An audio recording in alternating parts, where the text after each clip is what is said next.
Vamos a abrir la palabra del Señor en 1 Pedro, capítulo 1, versículo 13 al 16 vamos a leer. Y dice así: Por lo cual, teniendo los lomos de vuestro entendimiento ceñidos, con templanza, esperad perfectamente en la gracia que os es presentada cuando Jesucristo os es manifestado. Como hijos obedientes, no conformándoos con los deseos que antes teníais estando en vuestra ignorancia, sino como aquel que os ha llamado es santo, sed también vosotros santos en toda conversación. Porque escrito está: sed santos porque yo soy santo. Hasta aquí la lectura. Buenas tardes, queridos hermanos. Vamos a meditar en este pasaje y más particularmente que en este pasaje completo, que de por sí es apropiado absolutamente para poder desarrollar el mensaje. No obstante, en esta semana y con relación a los estudios que estamos teniendo en la reunión de oración, y esto es para los que no vienen, que se lo pierden, y tal vez ni escuchan la grabación, pero estamos haciendo este estudio pacientemente, tratando de ser edificados en la fe y en el conocimiento de la obra tan profunda y grande que realizara el Salvador Jesús. En síntesis también la Santísima Trinidad, pues no se puede hablar de la obra de Jesús sin que esté implicada la persona del Padre, la persona del Hijo y la Santísima Trinidad completada con la persona bendita de la tercera persona, que es el Espíritu Santo. Y así como hemos cantado el primer himno, que es todo un himno de alabanza, que no sé la historia del himno, algunos seguramente la saben, ya del tiempo en que fue compuesto, pero no deja de ser un himno que merece absolutamente ser cantado siempre entre los santificados, entre los redimidos y justificados por la sangre del Cordero, pues no hace otra cosa que cantar o imitar el canto que los ángeles cantan según la visión de Isaías profeta, cuando los querubines, grandes cubridores, que cubren el trono y la presencia misma de Dios, aunque Dios es invisible y no se le puede ver, pero así lo describe, que es el lugar donde Él tiene un lugar en los cielos, que esto es un misterio, por supuesto, porque dice que los cielos de los cielos no lo pueden contener, pero la Escritura habla de que el Señor tiene un trono, que está sentado en él, y a la diestra de ese trono está sentado el Hijo de Dios, el Cordero. Quiere decir que hay un lugar. Algún día estaremos más próximos de poder ver semejante gloria. Mientras tanto, los ángeles cantan mientras cubren esa gloria: Santo, Santo, Santo, haciendo referencia en principio a la perfecta santidad de nuestro Dios y Padre Celestial, y haciendo referencia también a la Trinidad misma, al hacer santo por igualdad y sin la menor duda a cada una de las santísimas personas de la Santísima Trinidad. Y como un requisito indispensable para los redimidos, y esto lo aclara después, al final, seguramente haremos un llamado para todo aquel que todavía no tiene esta experiencia, que lo que hemos de hablar hoy solamente es posible vivirlo, entenderlo y experimentarlo si tiene en su corazón la experiencia bendita del nuevo nacimiento. El incrédulo, el que no tiene a Cristo, el que todavía está perdido en sus delitos y en sus pecados, tenga la edad que tenga, sea un niño, sea un joven, sea un adolescente, sea una persona adulta o sea una persona anciana, mayor, jamás podrá entender, ni comprender, ni experimentar estas cosas por cuanto no tiene en su corazón derramado el Espíritu Santo de Dios. ¿Y el requisito cuál es? Lo que el apóstol Pedro le hablaba a los creyentes judíos convertidos del primer siglo, que las cartas del apóstol Pedro fueron para el pueblo de Israel convertido principalmente, y para los que habrían de convertirse, esto que está escrito. Y esto lo da como definición y como total autoridad que lo que está escrito y cumplimiento tiene. Y no puede ser revocado, pues palabra de Dios que está escrito. Y lo que está escrito es: sed santos. ¿Por qué? Porque yo soy santo. Esto es algo que no debe tener en ninguno de nosotros absolutamente lugar a discusión o algún tipo de duda, y si la hay, la tiene que disipar y procurar alcanzar este requerimiento de Dios que se transmite a lo largo de las santas escrituras, que no vamos a hacer un estudio de la santidad y de la santificación amplio, pues no nos alcanzaría el tiempo físico que tenemos y del cual dependemos también, pero sí dar una idea de esto que muchas veces está mal interpretada,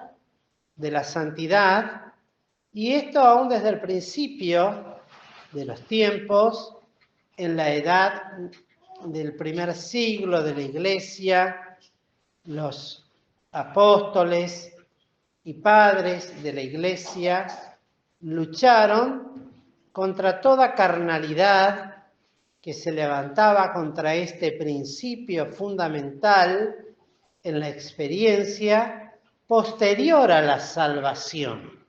No se puede hablar de santificación, la santificación de Dios, la santidad que Dios exige a los que no son salvos. Debemos decir, sencillamente para aclaración, que santo quiere decir apartado. Por lo cual existen, como lo dijera nuestro hermano en la Cena del Señor, santos buenos y los que buscan gloria y honra y santidad y por fin la vida eterna, como dice el apóstol Pablo a los romanos, y están los santos que sirven a los dioses paganos ajenos, porque santo quiere decir clara y únicamente y exclusivamente apartado. La palabra santo significa apartado. Quitemos de nuestra mente cualquier imagen de carácter de idolatría, de imágenes que enseñan hombres y mujeres beatificados, santificados, con coronas, con miradas extraviadas, con vestiduras especiales. No, santo es alguien apartado. Y la verdad es que la palabra de Dios nos enseña, en principio, quiénes son los santos. Fíjense en 2 Timoteo, capítulo 2, la definición que hace este siervo de Dios al decirnos: así que si alguno se limpiare de estas cosas, 2 Timoteo 2, 21.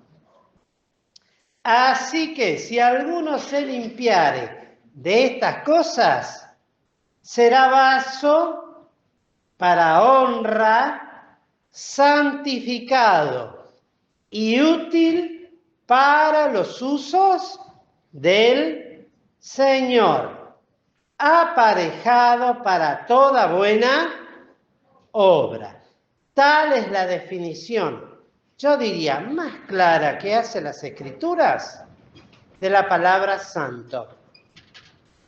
Limpiado, y está hablando no de pecados que lo incluyen, por supuesto, carnales, sucios, de los más ordinarios, sino también aún de aquellos pecados que tienen que ver con el espíritu y con el alma, con toda especie de modernismo, de idolatría, de toda especie de iniquidad, de suciedad.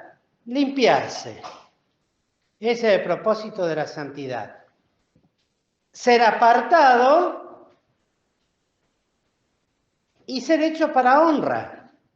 Honroso quiere decir ser digno, para una utilidad, porque eso es lo que debemos pensar cada uno de nosotros, que somos llamados a ser santos como Él es santo, que en el lugar donde vive, donde se desenvuelve, donde conversa, bien se explicaba esta mañana, una definición muy clara que hizo nuestro hermano Alfredo, de por qué la versión antigua utiliza la palabra conversar, que significa la manera de andar, de movernos, de transitar cada día de nuestras vidas en el lugar donde estamos, en el ambiente en que nos movemos, con las personas que compartimos, con las que hablamos, en fin, nuestra vida cotidiana. Para vaso de honra, santificado, limpiado, apartado. Dios pretende eso de aquellos a los cuales salvó. Y nada más y nada menos, pagó un precio sin igual. Imposible de medir el precio de la sangre del Cordero de Dios. Y que sea útil, una palabra clara, concreta, definida, que nos enseña y que no necesita demasiada explicación, porque un antónimo muy claro de útil, ¿qué sería? Sos un... ¿A quién le gusta que le digan eso? A nadie. Alguno dirá, el otro día escuchaba a uno que decía, formas de no traumar a nuestros hijos, sos un inútil. Hay que decirle de otra manera que no sirve para nada. Una forma suave, que no le hiera el corazón. Decirle a una persona, sos un inútil. La verdad, no servís para nada. ¡Ay, qué dolor que tengo! Que me digan eso, que no sirvo para nada. Para algo sirvo, para molestar. Y no soy puesto para molestar. ¿Quién molesta? tengo una utilidad. Por supuesto, hay utilidades y utilidades. Está la utilidad buena y la utilidad mala. Pero en este caso es ser santificado, honra, santidad y utilidad. ¿Para qué cosa? Para ser utilizado en cualquier cosa, para que cada uno haga según su parecer o lo que es recto delante de sus ojos, o los planes que tiene trazados en los pensamientos más íntimos de su corazón. No. Útil, ¿para qué? Para que alguien use ese vaso para los usos del, repito fuerte, si quieren anotarlo lo anotan, para los usos del Señor. Y cuando habla del Señor, está hablando de Dios Padre, de Dios Hijo y de Dios Espíritu Santo. A veces pensamos solamente para el Señor, atribuyéndolo a Cristo. Pues a Cristo servimos. Todo lo que hacemos, sea de palabra, de hecho o de obra, sea hecho en el nombre del Señor Jesús. Pues a Cristo Jesús servimos. Pero por completar la idea, la utilidad es para todos. Para el Padre, para el Hijo y para el Espíritu Santo. Pues allí se completa la utilidad. No hay separación. No debe haber diferencias. Tiene que haber distinción. Y en esa distinción, la utilidad es el hecho útil, honroso y aparejado. ¿Para qué? Para toda buena obra. Ese es el propósito de la santidad. Ser hecho útil y aparejado para toda buena obra. Es un aspecto de la santidad importantísimo. La santidad tiene 3 aspectos fundamentales. La pasada, la presente y la futura. Cosa especial. La salvación no. La salvación es una vez y para siempre. Aunque tiene su pasado, tiene su presente y tendrá su futuro. Pero la salvación es una y para siempre. La santidad primero se adquiere en la eternidad. Pues somos apartados. Cuando Dios nos escogió en Él, desde antes de la fundación del mundo. Fuimos escogidos en Cristo Jesús. Eso es la santidad. La primera. La santidad pasada. La santidad de la cual no somos testigos. La santidad de la cual no hemos participado. Pero sí Dios, porque vio. Más allá de lo que el hombre puede imaginar, pensar o desear. Tiene la capacidad infinita de ver el futuro, hasta el final de los tiempos y aún más. De todo lo que está declarado en la palabra de Dios y más. Cosa que nuestra mente finita, pequeña y chiquita no puede abarcar. Santidad pasada, nos escogió en Él. Antes en Él fuimos escogidos, conocidos, apartados, separados para Dios. Luego, llegado el cumplimiento del tiempo, cada uno de nosotros recibe la palabra de Dios oportunamente. Ayer escuchaba el testimonio de una hermana, no voy a decir el nombre, las mujeres lo van a saber. Decía, a los 52 años, perdí toda mi vida de no haber conocido a Cristo. Eso le sucede a mucha gente mayor. Pero tiene el privilegio de haberlo conocido todavía a una edad útil en la cual no hay techo de crecimiento. Y decía esta hermana, ¿y ahora cómo servir al Señor? Pregunta pequeña, pues no se acaba. Yo le decía a mi esposa, lo primero que había que decirle a la esposa, mire, lo primero que tiene que hacer es el primer paso de obediencia del creyente. ¿Cuál es el primer paso de obediencia?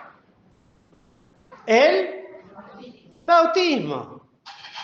Señor, heme aquí, quiero hacer tu voluntad, quiero hacer un hecho, un vaso honroso, santificado, útil para tus usos.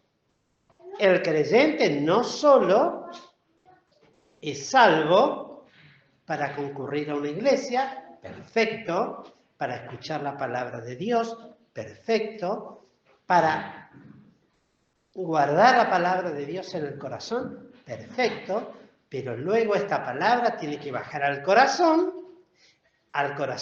hay que amarla la palabra, y luego de amarla hay que obedecerla. Es parte de la santidad, y ahora ya no del pasado, sino de una santidad, ¿cómo? Presente de cada día. ¿Por qué? Porque el bautismo es testimonio claro de una conciencia delante de Dios, y especialmente una conciencia delante de los hombres. Que Dios es santo, por lo cual yo quiero ser santo. Y la santidad de Dios me impulsa a vivir santamente, procurar vivir santamente. No tratar. Eso hincapié también sobre esta palabra. Es muy importante, lamentablemente lo insisto. Procurar, no tratar. Saquémonos de la cabeza la palabra tratar común que se utiliza siempre, porque tratar es una excusa, vuelvo a repetir, decir, bueno, yo traté, pero no pude. Es una manera de decir, bueno, yo lo intenté, pero al final no pude. Procuro. Porque sé que tengo obstáculos 1000, problemas 1000. Sé que voy a caer 7 veces, o 6 veces, no sé cuánto, ¿cómo dice el proverbio? 7 veces. Mas el Señor me volverá a levantar. ¿Para qué? Porque procuro alcanzar aquello por lo cual fui también alcanzado de Dios. Esa santidad de vida. La santidad que me hace un vaso de honra. Útil, santificado y aparejado. Aparejado lo usan mucho los hermanos en Uruguay. ¿Está aparejada tal cosa? ¿Está aparejado tal otro? ¿O no, Emma? Emma dice que sí. Usan mucho la palabra aparejado. ¿Qué quiere decir? Estar preparado, presto, inmediato. Cuando está aparejado, por ejemplo, los que, bueno, voy a nombrar algo que capaz que a alguno les trae malos recuerdos. La bicicleta. Me voy al trabajo en bicicleta. ¿La tengo como que tener? Aparejada, porque me tengo que subir a la bicicleta y salir. El auto, los que tenemos auto, yo ahora me acostumbré, salgo un rato antes y miro las cubiertas a ver si están todas bien, porque me ha pasado que confiado que está todo bárbaro, salgo y está pesado el auto, no está aparejado. ¿Por qué? Tengo una goma pinchada y tengo que empezar a hacer así, ya no para cambiarla, para ir a ponerle aire, gracias a Dios tengo la gomería ahí cerca. Entonces, lo mismo debe suceder con el corazón del Hijo de Dios. Primeramente, limpiada. No se puede servir a Dios, ser un vaso de honra lleno de inmundicias. Nos trae a la memoria el recuerdo de lo que el Señor Jesucristo hizo en el templo. ¿Cuándo qué? Cuando tomó un azo, unas cuerdas, hizo un azote y con ello empezó a castigar y a echar por tierra y a dar vuelta a la mesa de los cambiadores. ¿Por qué? Porque el templo de Dios se había convertido en una casa de comercio, un mercado. Claro, los sacerdotes, que no eran nada santos, vieron el negocio. Antes estaba fuera del templo eso. Pero dijeron, no. La gente viene a sacrificar al templo, entonces tienen que comprar animales y cambiar su dinero que traen de otros lados en el templo. Miren ustedes. Entonces las palomitas que se compraban, que eran los sacrificios más pobres, se compraban palomitas, eran las del templo, las que había en el templo. Las de afuera no servían solamente las del templo. ¿No les hace recordar eso a muchas cosas que suceden hoy? Las ovejas eran las que tenían los sacerdotes adentro en el templo. Las ovejas de afuera no servían. No podían traer ya ovejas de afuera. Tenían que comprarla. Aparte, había gente que venía, los prosélitos especialmente venían de naciones lejanas. Entonces no podían andar con una ovejeta 6 meses. Vamos y la compramos allá en el templo. ¿Y dónde encontraban la mayor oferta? Que no era barata, en el templo. Porque en los negocios de afuera no los dejaban comprar. Les prohibían. Había que comprar en el templo. Y para el Señor, el templo, escrito está eso en los Salmos, mi casa, casa de oración, será llamada. Y preso de celos entendidos, con sabiduría y con entendimiento, lleno de furia, y furia de Dios, no de hombre, tuvo la autoridad de dar vuelta en 2 oportunidades, de desparramar todos los negocios, dando a entender lo despreciable que era para el Señor tal cosa. Entonces el templo tiene que estar limpio. Y a eso venimos a la palabra limpiados. El templo ese es nosotros, está lleno de cosas que primeramente tienen que ser limpiadas. No podemos pensar en ser hechos vasos útiles y estar llenos de suciedades, de cosas de este mundo, de inmundicias, porque tenemos que ya somos santos posicionales, en una posición que Cristo nos hizo santos. Bien decía nuestro hermano Fernando en su mensaje, si no fuera porque Dios nos ve santos solamente a través de Cristo, no podríamos resistir su mirada. Seríamos absolutamente consumidos. Ahora Dios, a través de la obra de Cristo, nos mira a través, no nos olvidemos nunca esto, ¿Vieron que ahora hay unas pantallas que se ponen delante de las computadoras? ¿Eso para qué? Para que no dañe la vista. Bueno, Dios, para poder mirarnos y que su mirada consumidora, porque es santa, no nos consuma, tiene que poner un filtro, un mediador.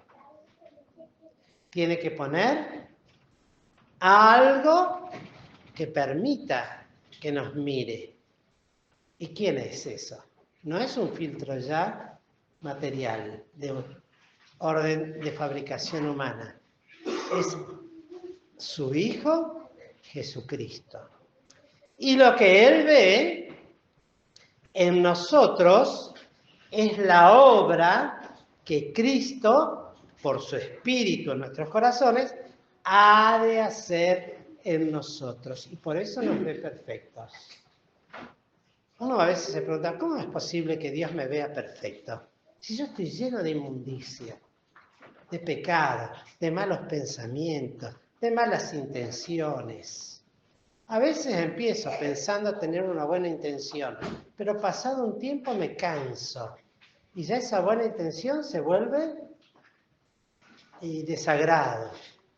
Y a veces desagrado hasta se vuelve disgusto. Bueno, gracias a Dios no es así, porque Cristo no cambia.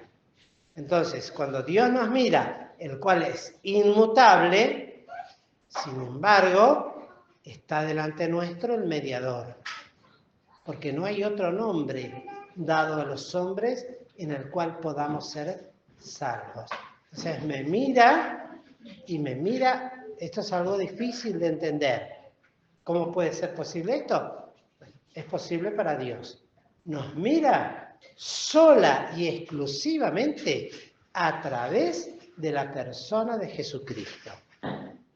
Si Cristo no hiciera de ese filtro de la mirada de Dios, y no es que con esto no ve nuestros pecados y no corrige lo que tiene que corregir, pero tiene de nosotros infinita misericordia y permite que su Espíritu vaya haciendo en nosotros esta obra bien definida.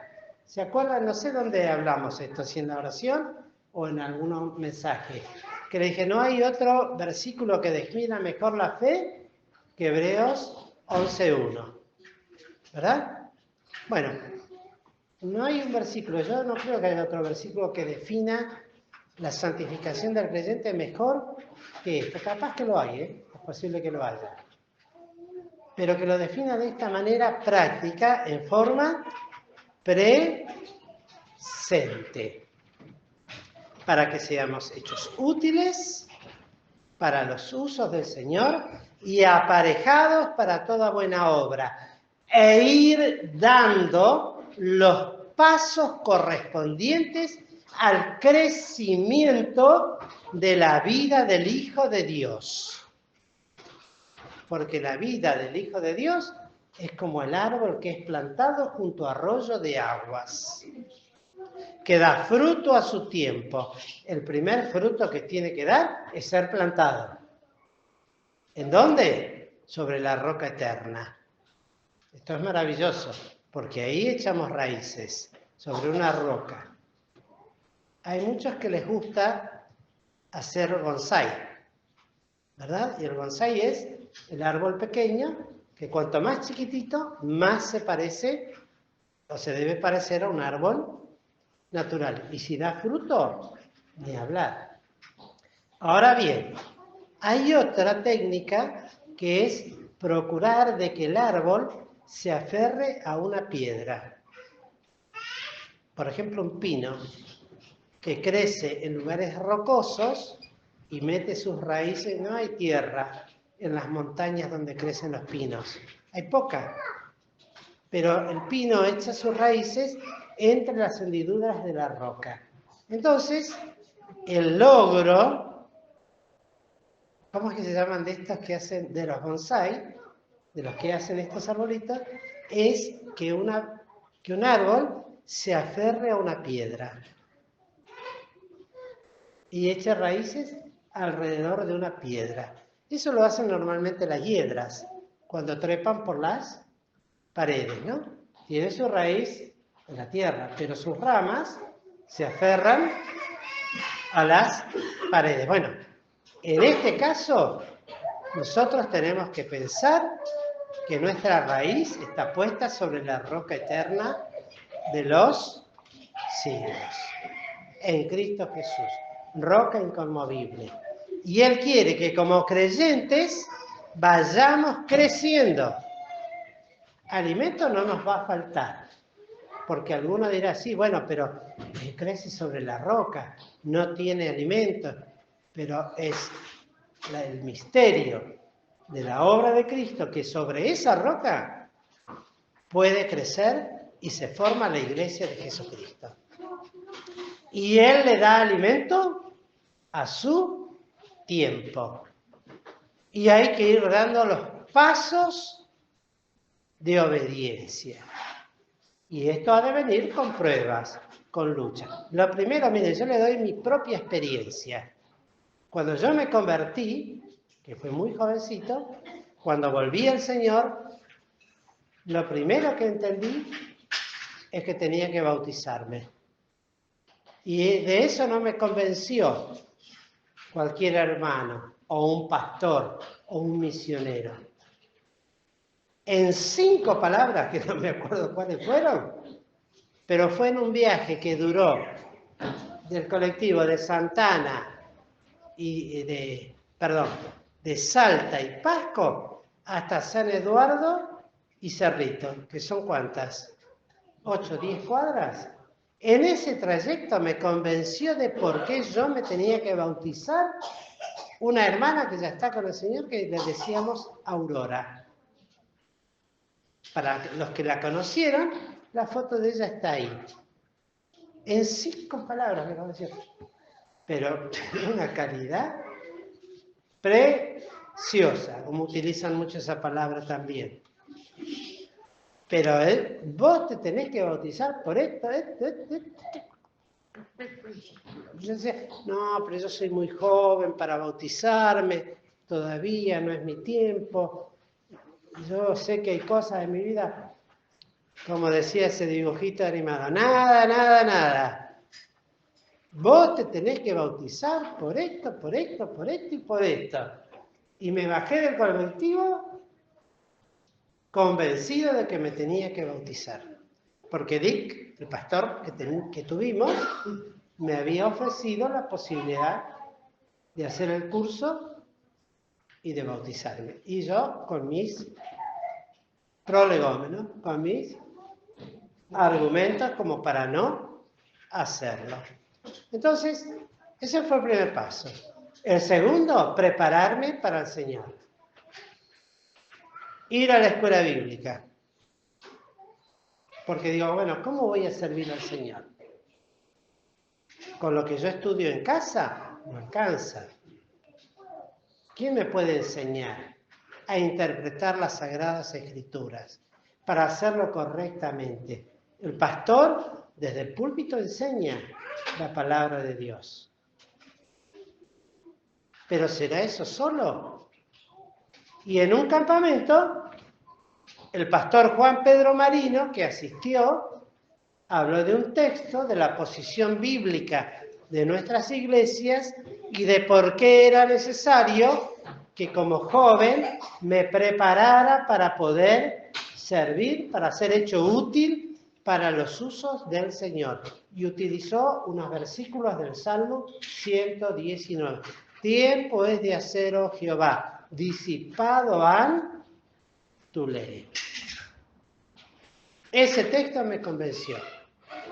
Una impresión imborrable en mi corazón que me llevó a presentarme cuando iniciaron los cursos a la Escuela Bíblica de Teología Alerta, a aprender. Y estuve en 2 etapas de 9 años cada una. En total 18 años de escuela bíblica, hasta que terminé. Y se constituyó la iglesia y se me nombró pastor. Y luego para el pastorado también. Recibir el llamado del Señor. Y así sucesivamente. Hermanos, ¿hay para hacer para el Señor? Claro que lo hay. Principio por el bautismo. Y de ahí empezar a buscar. ¿De qué manera puedo ser hecho útil para los usos del Señor? Y ser hecho santo. Vivir con limpieza. Seguramente muchas veces me voy a ensuciar. Pero eso es lo que decía nuestro hermano Fernando en la cena. La cena está con 2 propósitos. Una, para limpiarme de todas las cosas que yo traigo de la semana vivida. Para confesar, para limpiarme, para ser lavado, para ser santificado. Y la segunda, con proyección a la próxima semana. Ser hecho útil y aparejado para los usos del Señor. Porque sucio no me puede utilizar. Entonces la cena primero me tiene que limpiar. Y segundo, me tiene que capacitar para poder servir. La semana que viene, otra vez. limpieza y santificación. Es como bañarse. Yo no me puedo poner ropa limpia si primero no me higienice. No conviene, no sirve, porque se nota.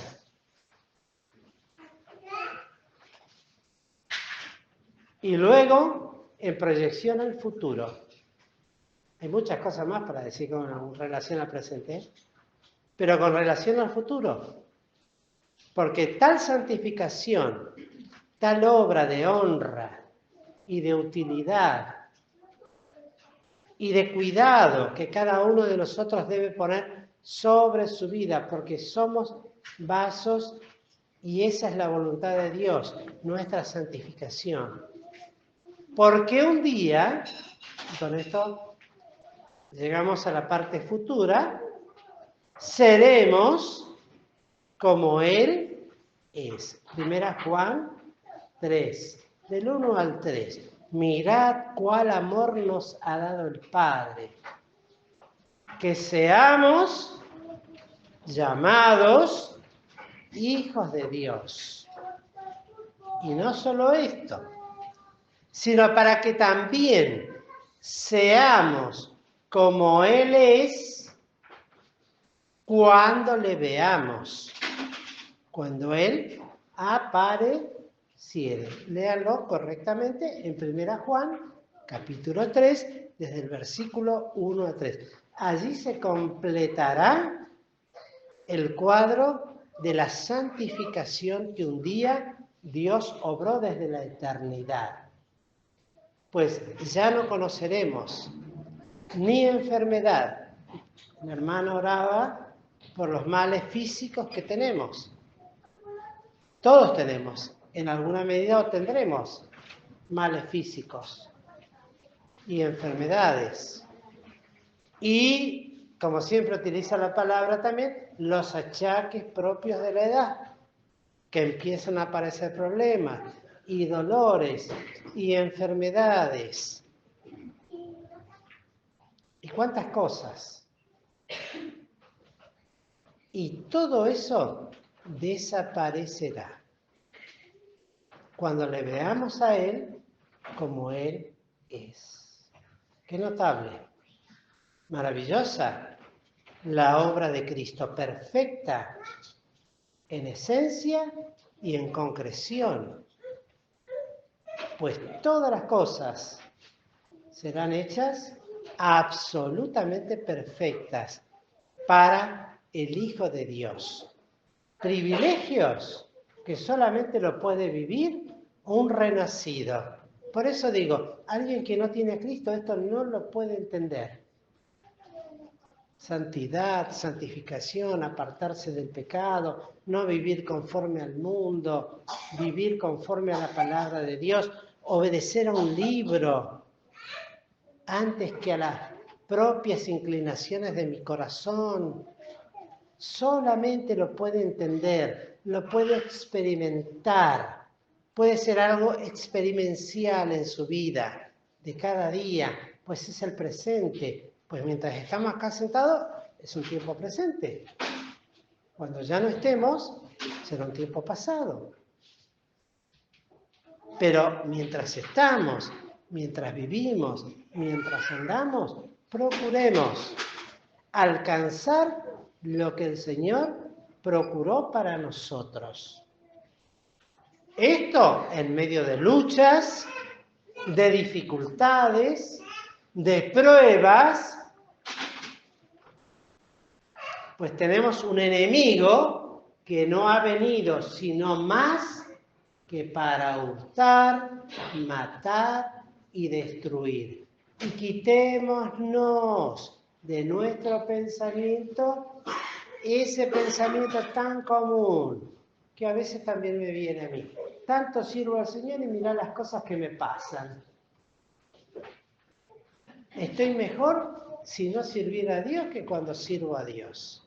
¿Y cuántos hay que abandonan la buena senda por no querer sufrir lo que al creyente le es propuesto para crecer? en el camino de la fe, de la salvación, de la santidad, de la fidelidad y de la consagración, para ser hecho útil, honroso, en otro orden, ¿no? Y aparejado, santificado para los usos del Señor. Y solamente alguien que tiene a Cristo puede tener estos privilegios que no los tiene el mundo, que vive en un desenfreno de pecado, de maldad, de egoísmo y de tantos otros adjetivos calificativos no buenos, y que en última instancia solamente conducen a muerte y a muerte eterna. Por lo cual, si hay alguno que todavía no tiene a Cristo como su Salvador y quiere gozar de estos bienes, entréguese a Él. Crea en la obra, tenga fe en la sangre de Jesucristo, que por eso Él la derramó, y tendrá el privilegio de gozar todos estos bienes espirituales que no se escuchan en todos lados, ¿eh? No se escuchan en todos lados. Que el Señor, pues, nos bendiga, queridos hermanos. Nuestro hermano va a dar fin a la reunión de esta tarde.